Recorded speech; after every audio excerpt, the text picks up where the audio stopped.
Pasal ada soalan nak tanya? Ada? Tak ada. Jadi saya jawab pasal Caprice. Caprice tanya saya, Caprice hantar tuduhan daripada saya. Dia beritahu datang ke Gaza, dia rancang dia tulis dekat story, dan dia cakap juga dalam beberapa live dia saya sebutlah Caprice, dia cakap Caprice, Nilofa, suami Haris dan Abid Liu akan pergi sekali. Tapi apa Abid Liu buat? Dia kata Abid Liu buat, dia ambil dokumen patut pergi sekali, tiba-tiba Abid Liu lari pergi jumpa Datuk Seri Syamuddin, Abid pergi, dia kata. Terus Abid Liu pergi sendiri sebab tak nak pergi orang lain. Wallahi, saya tak pernah jumpa tiga-tiga nama termasuk Caprice. Saya tak pernah berbincang dengan semua sekali orang ni untuk pergi ke Gaza. Saya tak pernah bincang dengan Nilofa, dengan Habib Haris. Saya tak pernah bincang dengan Caprice nak pergi Gaza. Saya tak pernah mesej Caprice panjang untuk pergi Gaza tu, tak pernah. Masa saya kat Gaza, tiba-tiba dia mesej, "Ustaz, apa khabar?" Jadi saya balas, "Khabar baik. Doakan baik-baik." Sebab saya tak, tu lah. Jadi tuduhan daripada saya yang saya bawa lari dokumen, saya pun macam saya tak tahu kenapa. Saya sangka baik dan saya tak nak teruskan dah pun. Tapi saya macam fikir mungkin saya sangka baik lah. Mungkin dia penat, dia stres, mungkin dia tak sedar apa berlaku. Saya fikir itu. Dia pun ada naik kereta terbang, dia kena makan pil semua sekali kan. Jadi saya fikir mungkin saya maafkan lah sebagai saya doakan dia. Tapi dia berkeras juga, tak tahu imajinasi ke apa semua sekali. Dia cakap saya bawa dari dokumen. Dan wallahi memang tak ada. Saya tak pernah jumpa Nilofa tu. Saya tak pernah jumpa Piu Hari. Jumpa pernah lah, tapi untuk pergi Gaza ni tak pernah. So sebelum ni tak, dulu lama lah, sebelum kahwin tu ada lah. Jumpa Nilofa kat program meletup tu je lah. Jadi dia cakap pergi. Dan dia kata ni kata Caprice, dia kata pada mak Nilofa beritahu. Jadi saya pun tak nak macam-macam cerita, dah jadi macam drama ni lah. Jadi saya tak nak campur. Tapi sebab dia tanya juga, saya tak ada bawa lari dokumen apa saya nak lari. Saya cuma mohon nak keluar Malaysia, cara biasa ajar. Sesiapa nak keluar Malaysia apa-apa semua sekali, boleh mohon dengan immigration. Ada borang tu beritahu borang nak keluar negara. Yang paling senang nak keluar negara ni, kau nak keluar, anak belajar luar negara. Kedua, kau nak keluar negara atau urusan perniagaan, tu susah sikit. Ketiga, NGO ni kalau mendesak, tu cara isi borang tu sendiri. Sebab tu jangan kita suruh orang sana, suruh NGO ni buatkan wakil, jangan buat sendiri. Bila kita buat sendiri, kita nampak urusan tak susah, senang. Tapi kita tak faham, kita serah ke orang, akhirnya kita mula tu dokumen apa nak buat lari. Tak ada dokumen apa, wallahi tak ada. Pergi sendiri je, pergi dengan tim. Saya ada minta pendapat beberapa NGO macam nak pergi. Tapi tak ada yang boleh bawa saya pergi terus. Ada satu NGO beritahu dia boleh bawa Ustaz, tapi kena submit je lah pasport. Nanti bila-bila kalau ada kepanggil boleh pergi. Saya cakap saya sakit, saya nak pergi sekarang. Lepas tu saya dah, sebab saya tak boleh tahan tengok Gaza meletup. Saya raya pun tak raya tengok orang Gaza. Raya pun jadi tak raya tengok tentang orang Gaza. So apa lagi tuduhan beliau? Tuduhan beliau saya sembah sujud kaki menteri kat Gaza. Itu fitnah yang sangat melampau sebab dia melibatkan akidah saya. Jadi dia mati-mati cakap saya cium kaki menteri. Takkan, wallahi takkanlah saya nak cium kaki orang. Saya nak cium kaki orang. Cium kaki tak, biasa beritahu menteri tu pegawai orang utama menteri tu. Beliau Dr. Mahmud, nama Dr. Mahmud memang terkenal kat sana. Dia memang banyak bantu orang dan dia raikan semua siapa-siapa yang datang, dia raikan. Tuan-puan dapat rezeki masuk, dia pun raikan. Dia akan tolong tuan-puan. Dia kata demi Gaza ni bukan milik seseorang individu. Gaza ni milik semua orang dalam dunia. Gaza ni milik semua orang dalam dunia. Gaza milik semua orang dalam dunia. Maksudnya apa? Palestin ni memang kiblat kita yang pertama kalau orang Islam. Dan dari segi kemanusiaan orang bukan Islam pun kat sana dia orang kena bom. Dia orang baling batu, dia kena bom. Setakat baling batu, dia kena bom. Munasabah cara selesai kau baling batu dengan kena bom. Dia baling batu, tapi dia kena bom. Baling bom, siapa baling dulu kita akan bincang lah. Memang tak selesai. Jadi baling batu, dia kena bom. Jadi celah mana? Dia tak dapat keluar daripada negara. Penjara terbesar dalam dunia. Dia tak boleh keluar daripada negara dia. Tak boleh keluar mana-mana. Tak boleh keluar. Pergi macam ni tak boleh. Budak-budak dapat ubat pun susah. Hampir 6 bulan. Tunggu orang mati pun dapat ubat. Dia setengah ubat. Dia bukan macam kampung, hulu ke tak. Jadi memang tak ada. Memang cium kaki tu memang tak ada. Tu mereka kata part cium kaki tu macam drama. Mereka drama. Memang tak ada. Betul, tak ada. Takkanlah cium kaki. Tak ada, memang tak ada. Dia datang gini, kami dah nak balik. Biasa tahu cerita dia. Saya cerita kat dia macam ni lah. Esok pagi dah nak balik. Saya cerita macam kawan-kawan. Saya dengar dia stres. Saya dah nak balik, saya call dia. Saya masa tu kat Gaza. Dia tak dapat masuk Gaza. Belum dapat. Mudah-mudahan kalau ada rezeki masuklah tahun ni, tak tahun ni, tahun depan. Jadi dia nak masuk Gaza, tak dapat. Jadi dia bukan boleh macam masuk nama, daftar tak. Kita kena serah nama. Kementerian kat Mesir ni kan tempat memang perang. Jadi dia kena check nama kita, nama ayah, nama bin. Kok kita ni pengganas ke apa semua nak kena check. Nama tu kena check, nama atuk pun dia minta. Jadi memang kena periksa macam cerita tempat perang, bukan boleh macam masuk nama aku sekali aku ikut, dia tak macam tu. Memang kena serah nama. Nama pun dalam tim saya berapa orang, dia terpaksa keluarkan, dia nak 10 orang. So masuk 10 orang. Dia nak berapa orang, berapa dia minta kita masukkan. So dia beritahu apa, jadi bila kita nak balik, Dr. Mahmud datang kat bilik saya. Dr. Mahmud tu bayangkan menteri datang bilik kita. Tuan boleh bayang tak kalau macam orang macam kita timbalan menteri lah. Timbalan menteri datang bilik kita. Macam mana timbalan menteri datang bilik? Datang bilik, siap terima kasih. Dia tak berhenti cakap saya baik. Tapi tu tak apa saya fikir. Saya cakap kat dia lagi baik. Saya menteri kat Malaysia ni pun saya jumpa baru-baru ni lah. Sebelum saya tak pernah jumpa menteri-menteri pun. Sini orang kampung, orang biasa je. Orang nak raikan terima kasih kat saya gembira. Tapi ni menteri, timbalan menteri datang bilik. Sebab bagi dia Gaza ni perjuangan. Bagi dia Gaza ni telah lama tertindas. Jadi siapa datang dia raikan. Saya pula orang pertama pula masuk, mesti dia raikan. Jadi saya kata esok saya punya jadual yang laki tua tadi, tentera semua dah standby. Kita kebal standby, kami pukul 5 pagi kena keluar. Tu cerita dia. Sebab kami memang 3 hari je.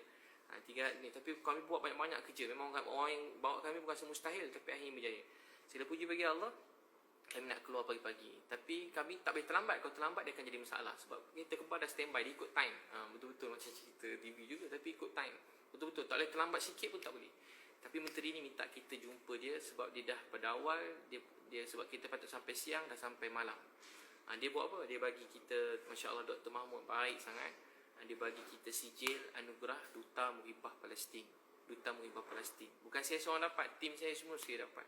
Wallahi kami tak minta, tak tanya, tak bayar. Lagi sedap kan. Kepis kata kami bayar sijil tu. Dia beritahu pada beberapa orang dekat live dan tak ramai sangat.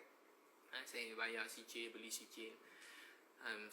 Saya cakap kat dia, saya cakap kat Kepris, nanti kalau masuk ke Gaza, kalau menteri ajak jumpa sebab dia bukan nak apa, dia nak hargai kita, jumpa dia. Karena kita sibuk buat kerja kan, kita bukan menteri, jadi kenapa nak jumpa menteri, nak jumpa apa.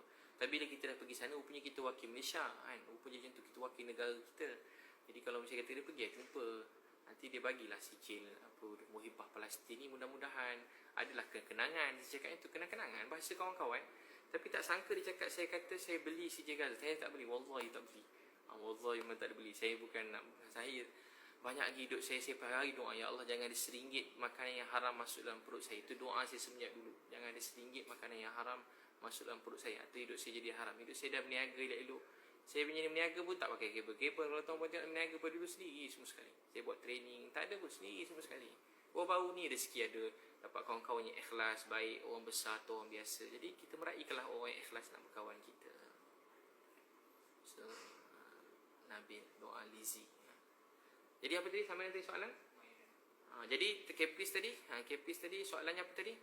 So saya memang tak dicium kaki. Memang kawan baik. Sampai sekarang mesej. Kalau tuan nak tengok mesej pun sampai sekarang mesej. Ada Nadia Nuri pada tunjuk petikan mesej tu, sampai sekarang saya masih mesej lagi. Masya Allah. Soalan? Jadi memang tak ada minta. Memang tak ada apa cakap ni? Memang sampai sekarang kawan baik. Lepas tu saya ada tanya juga, Nadia Nuri ada print screenshot beritahu yang dia cadang dekat Menteri Gaza tu, dekat Dr. Mahmud, supaya bagilah apa-apa projek kat Ustaz Biju supaya dia terkenal, supaya buat begini-begini dan sumbang begini-begini. Dia cakap dia cadang. Tak apalah siapa cadang, siapa mula. Memang macam Gaza. Bila saya sampai sana, tahu tak apa tu dia cakap, Nadia Nuri dia cakap dua. Satu dia cakap dia yang cadang pada menteri tu. Kedua dia cakap pada ni dalam dia punya dia beritahu Palestin Red Crescent ni stres sebab saya nak buat benda yang banyak menyusahkan dia. Jadi dia nasihatkan dia orang supaya bersabar. Jadi dua-dua tu saya rasa, saya tak tahu, boleh tanya dia balik, tapi saya rasa dia tipu. Maaf saya tak jarang cakap orang penipu, tapi memang sangat menipu. Sebab tahu tak apa? Sebab Palestin Red Crescent tu masa sampai, dia duduk sebelah saya. Rupanya dia beritahu pada semua orang, dia lah wakil Malaysia semua sekali. Dia lah wakil dan dia lah tahu semua sekali begitu begini. Tak apalah tu, saya pun tak kisahlah. Dia nak mengaku begitu. Tapi yang lebih ni, Palestin Red Crescent cakap, dia pun tak apa kenal Nadia tu. Dia pernah nampak Nadia, tapi dia pun tak kenal Nadia. Bayangkan orang kuat yang bantu kat sana Palestin Red Crescent, dia kata dia tak kenal Nadia. Dia tak kenal Nadia. Tak kenal. Jadi, sebab tu saya kata kita kat luar, kalau orang cakap dia tak kenal video, saya pun tak kecil hati. Sebab bukan negara kita. Kalau orang kat Malaysia tak kenal, macam saya tak kenal langsung, tak kenal ceramah. Tapi kalau saya orang kat Gaza langgar, saya tak kenal saya langsung, saya sikit pun tak kecil hati. Sebab yang bukan negara kita. Kita boleh kat negara kita mungkin kita hero, bagus. Kat luar orang tak kenal pun kita. Berapa nama je dalam Malaysia ni lepas sampai luar negara orang kenal. Berapa nama boleh kira dengan jari. Tak payah sebutlah nama tu. Tapi tuan-tuan boleh check kat luar negara, ada siapa orang Malaysia ni yang buku dia dekat luar negara, nama dekat luar negara, ada berapa nama je. Jadi tak kisahlah. Bukanlah satu kebanggaan mesti nama kita terkenal. Tapi kisahnya saya nak jawab sekarang. Presiden Kaisar dia kata dia tak kenal Nadir. Dia pernah nampak Nadir, pernah nampak lah. Dia kata tapi saya tak kenal Nadir. Saya tak ada pernah langsung, tak pernah berurusan ni. Jadi dia beritahu Presiden Kaisar mengadu kat dia. Jadi benda tu sangat mustahil sebab dia orang berhubung kait rapat dengan kita orang sampai sekarang. Dan juga isu yang ditimbulkan, dia kata saya telah malukan Malaysia. Itu tuduhan yang sangat berat, malukan Malaysia, sehingga saya pun dia beritahu untuk saya ditanya balik, dia yalah kerajaan Malaysia tanyalah balik kenapa saya ada malukan apa semua. Saya pun tanya, dia orang tak jawab lagi. Dia orang tak jawab kenapa saya malukan tu. Tapi akhirnya rupanya orang Kepri dah viralkan. Rupanya sebab gambar. Dia kata gambar post 2 kali maibkan. Kalau tuan-tuan nak tahu orang yang postkan ni Caprice ke Nadir ke, semua yang pergi sana cuba tuan tengok. Dia orang pun ambil gambar dengan budak dengan gambar patung.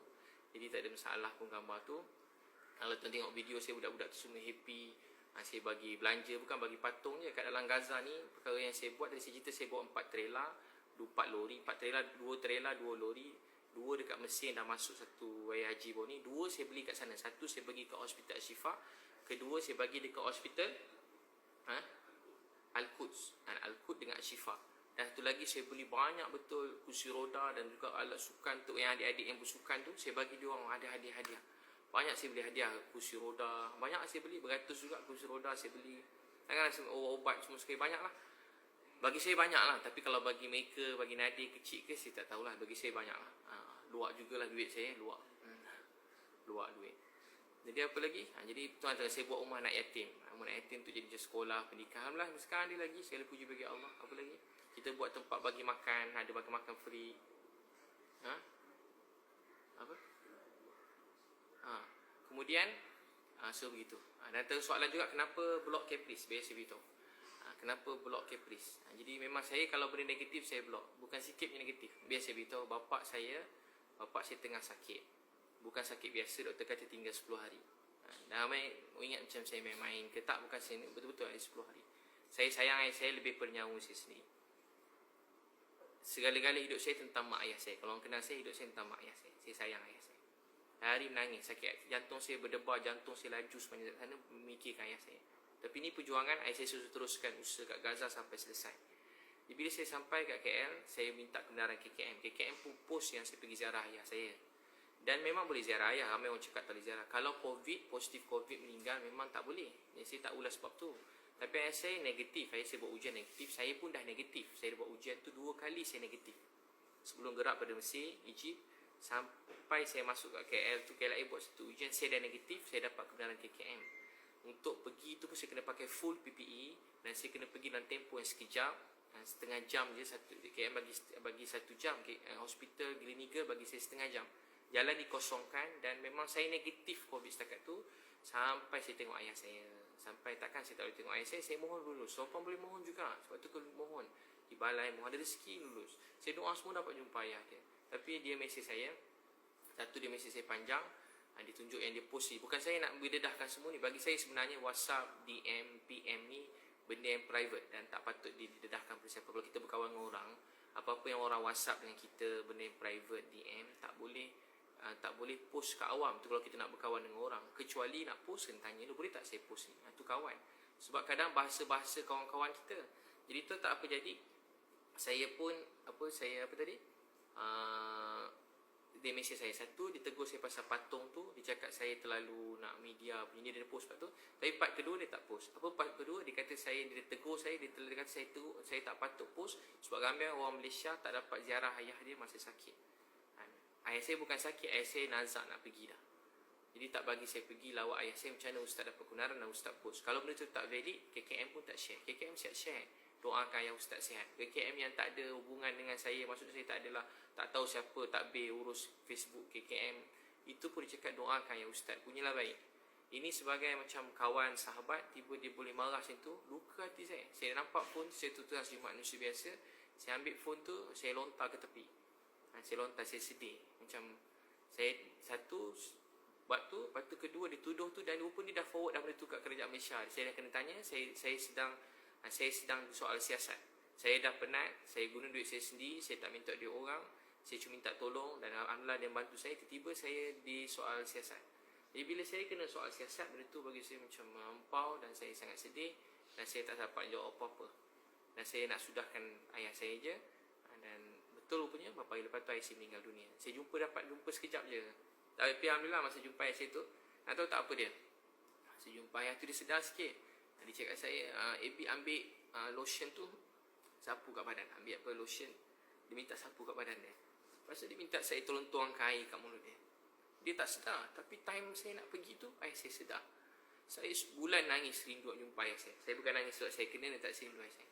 Dan dia tahu pasal masa saya nak pergi tu, dia dengar pasal apa orang cakap pasal saya, ayah saya tahu.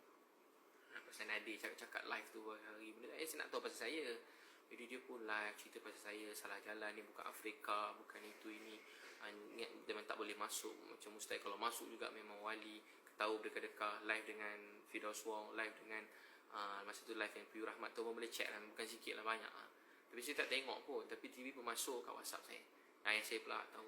Mana dia pergi tu dalam keadaan dia tapi alhamdulillah nak tahu tak apa yang jadi. Doktor kata 10 hari. Tapi sempat sampai saya balik, dan sampai saya habis ngam-ngam, habis kuarantin. Habis saya kuarantin, saya tengah baring, dan memang nak keluar malam tu, orang beritahu saya, Ustaz, ya Ustaz dah tak ada. Ayah Ustaz dah meninggal dunia. Ayah Ustaz meninggal. Jadi ke muncak perjalanan. Bagi kawan, air mata ni, kalau kawan tengok kawan menangis, dia menangis. Tapi banyak juga orang mesej saya, air mata saya ni air mata palsu, tapi saya pun tak hidup untuk orang lain. Banyak orang tulis rasa saya nangis, orang kata saya main perasaan. Tak apa kan, mungkin dia orang masih ada ayah, ada mak. Satu hari bila tak ada ayah, tak ada mak, orang tahu. Dia kata kenapa Ustaz ambil video? Dia kata dia hentam saya untuk ambil video ayah saya. Adik-adik saya pun tak cakap, biar saya beritahu sebab apa saya ambil video ayah saya. Tak patut pun saya terangkan, tapi saya terangkan juga. Saya ada mak, saya rindu mak saya. Hampir 6 bulan setiap malam saya nangis. Tahu tak apa saya buat? Saya cari suara mak saya. Saya cari suara mak saya. 6 bulan saya cari suara mak saya. Saya ambil handphone yang lama-lama dah pecah tu, saya repair. Saya cuma nak dengar suara mak saya. Saya cuma nak dengar suara mak saya. Kenapalah aku ni? Suara isteri ada, suara anak ada, suara kawan ada, ceramah aku punya banyak. Suara mak aku satu pun tak ada. Apa saya buat? Sebab tu saya ambil video ayah saya. Nak tahu tak hari jawab ayah, adik-adik saya semua ada Osmo. Yang tak pernah beli Osmo, adik saya beli Osmo tu. Apa? DJ apa Osmo. Adik saya beli handphone khas untuk rakam pergerakan ayah saya je. Tahu tak sebab apa? Itu namanya rindu, cinta. Buat yang tak ada, bukanlah mesti, bukan nak sembah gambar tu, video tu. Ambil gambar ayah, mak kan. Jadi bagulah pelajaran tu. Saya dah rasa masa mak pedih tak nak cari suara mak tu, tak ada. Mana dengar pedih ada suara mak, mana suara mak. Sekarang saya ada gambar video saya dengan ayah saya. Tahu tak kenapa? Simpan sendiri sudahlah. Cuba tuan tengok, ada tak gambar dalam handphone kita simpan? Handphone pecah, hilang, rosak. Tahu tak kat mana antara memori paling kuat sekarang? Instagram dengan Facebook. Nak scroll type je Abid Liu lawak ayah, terkeluar video kan. Abid Liu Caprice Nadir keluar. Nak klik apa? Abid Liu Dajjal keluar, type je. Abid Liu penipu keluar. Abid Liu hilang keluar. Type je apa keluar. Sebab tu letak Facebook, Instagram. Saya minta maaf kan, bukan saya cuma cerita kemuncak perjuangan kali ni berat. Nak masuk tu berat, susah, bukan senang. Bukan senang masuk dalam sebulan lebih. Saya patut sebuah derita. Saya orang paling macam hidup saya ni untuk ayah mak saya. Baik, ada soalan? Boleh tanya soalan? Maaf lama tak dapat suara ni, sistem ini ada problem sikit. Patut pada tadi dah nak open question. Dah ada soalan?